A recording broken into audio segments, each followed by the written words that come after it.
Happy Thanksgiving, everyone. And what better thing to talk about in the carnivore and keto world on Thanksgiving than the meat sweats? And we'll talk about a couple other minor things you may deal with and myths that food myths about Thanksgiving really that you may run into today. But the meat sweats, what are they? Well, it's as it sounds like. Imagine this scenario. You have eaten a lot of protein rich meat. Sound familiar today on Thanksgiving? It's probably going to happen to many of you, or has happened already. But you ate a lot of meat, and now you're not only fat and happy, stomach full of food, maybe wanting to take a nap, but you start getting warm. You're feeling hot, and you start sweating. Hence the meat sweats. People associate this with meat for some reason, and there's some science behind it that has to do with the thermic effect of foods and how much the effect your body has on your body when you try to digest a bunch of protein and things. But people associate this with meat because, well, most of the time it happens when you eat a lot of meat. One article I saw online describes the meat sweats in this way. So from that article, quote, "A variation on the food coma, the meat sweats are an as of yet medically unsubstantiated phenomenon in which after eating a, quote, I'm going to go quote unquote here, ridiculous amount of animal flesh, one's body is overtaken by a severe bout of protein-based perspiration. Additionally, an intense, though temporary, thank heavens, aversion to all meat and meat-related products has been reported by those suffering the condition." End quote. It's Thanksgiving. You may, after tonight's meal, find that the idea of eating red meat or whatever sounds awful. This also may be linked in some ways to that weird temporary phenomenon that a lot of people report in the carnivore space of suddenly having an aversion to beef. Maybe they ate beef from a weird source, or they ate a weird cut that they're not used to eating, or they ate a lot of it or something, and now the idea of eating beef sounds repulsive to them.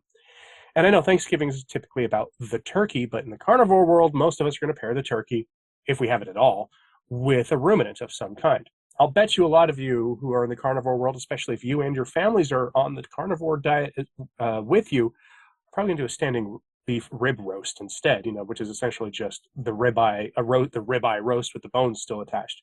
Probably gonna have nice thick prime rib or something instead. I'll bet a lot of you are going to do that. I'm not. I'm having beef plate ribs with a turkey and a small amount of a ham that I'll be cooking mostly for the benefit of my family who doesn't share my diet. Will I get the meat sweats today? I doubt it. I've never experienced this before. I really haven't. But this does hit weirdly close to home in other ways. Because like lately before I got sick recently, I've been running hot a lot lately and sweating more. And it could be honestly that when I was experiencing were the early phases of the norovirus that I had been fighting off before it actually really hit my system hard and, did what it did to me. Now, the American Journal of Clinical Nutrition describes the meat sweats in this way. Quote, "The increase in metabolic rate after ingestion of a meal." This goes back to the thermic effect of food, which in that same article defines as, quote, "defined as the increase in metabolic rate after ingestion of a meal." And it may go a long way to defining the meat sweats.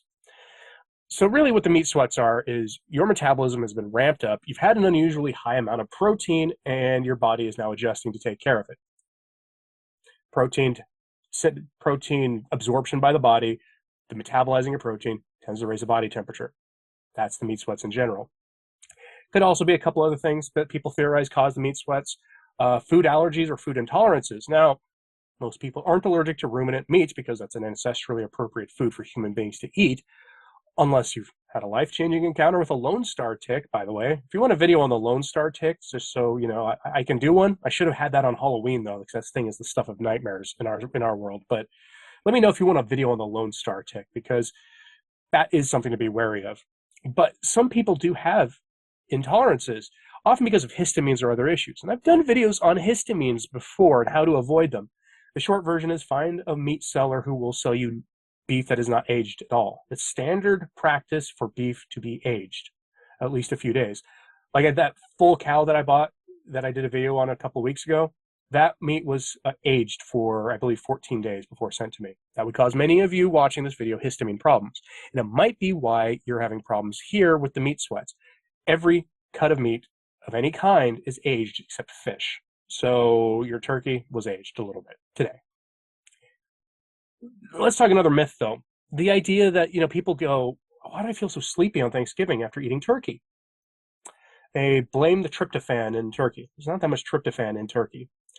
Traditionally, the reason people get sleepy on Thanksgiving is because they're experiencing a carbohydrate crash. Let's reel off the top of our heads here. Just a few Thanksgiving meat, dinner items, okay? So you got mashed potatoes, you got a dinner roll, you got stuffing, you got candied yams. You might have, like, I don't know, a rice dish to go with it, or some cornbread. We've got beans on the side. Regional variations may apply. Maybe you have some Latino heritage, so now you're including some Latino dishes. Wonderful. Sounds tasty for Thanksgiving if I could eat the stuff. But what do all those things have in common?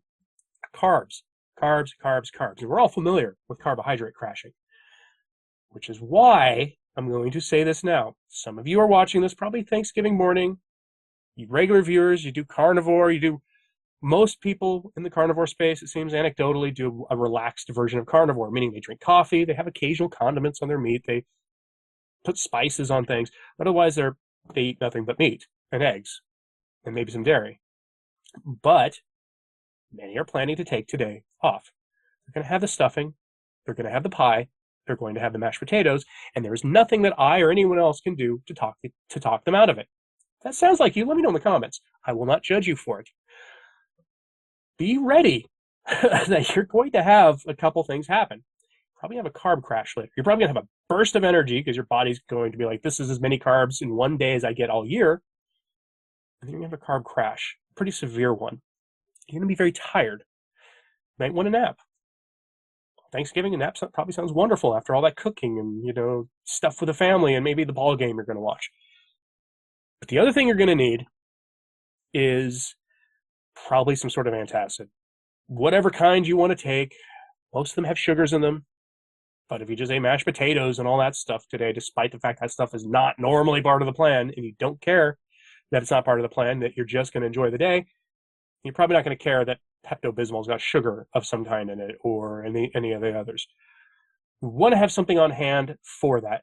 Most gas stations are open on Thanksgiving, even after the rest of the stores are closed. And honestly, gas stations seem to be the best place to buy that stuff, short of going to Walmart where they have a wall of that kind of thing. Just have some of that on hand. Also have some extra toilet paper. Your stomach, if it's been a long time since you've had that stuff, your stomach is going to respond accordingly that night or the next morning. If you're planning to go to the gym the next morning, by the way, I would make sure that your body has passed the dinner before you do that, because the last thing you want to do is be, under doing squats when having an accident, if you catch my meaning. Now, the final thing I'm going to warn you about here, when it comes to the meat sweats and these other things, is you may get an aversion to meat and other things afterwards. Some people might consider fasting the next day. If you get an aversion, that's usually how people handle the aversion, is they just don't eat. That's fine. That's probably a wise thing. Maybe have some bone broth if you're going to do that. I have a video tomorrow on how to recover if you cheated. That's a different thing, an entirely different subject. This is not a how to recover if you cheated. This is a if you ate so much that you don't want to eat anymore, just take the day off. Have some broth. Have some bone broth.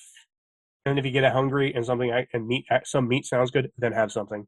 But otherwise, just let your body do what it needs to get back to your equilibrium, because you're essentially going to be almost overriding your satiety signaling on Thanksgiving when you're eating enough to have the meat sweats, okay, or just the aversion to eating that can come with it or instead of the meat sweats themselves. Let me know if you found this helpful at all. The theory being that it's a thermic effect of food. It's unsubstantiated, scientifically speaking, but I know a lot of you have had the meat sweats. So let me know your stories about the meat sweats in the comments below. Let me know if you're taking the day off or if you're going to do a carnivore Thanksgiving and what you're planning to have. If you're watching this early, make some hollandaise sauce. It's a wonderful, wonderful condiment, carnivore friendly. Anyway, let me know in the comments what you think of this. Like and subscribe if you haven't. It really does help. Share this on social media if you can. That helps a lot as well. I'm Anthony Stine, the Practical Carnivore, and thanks for your time.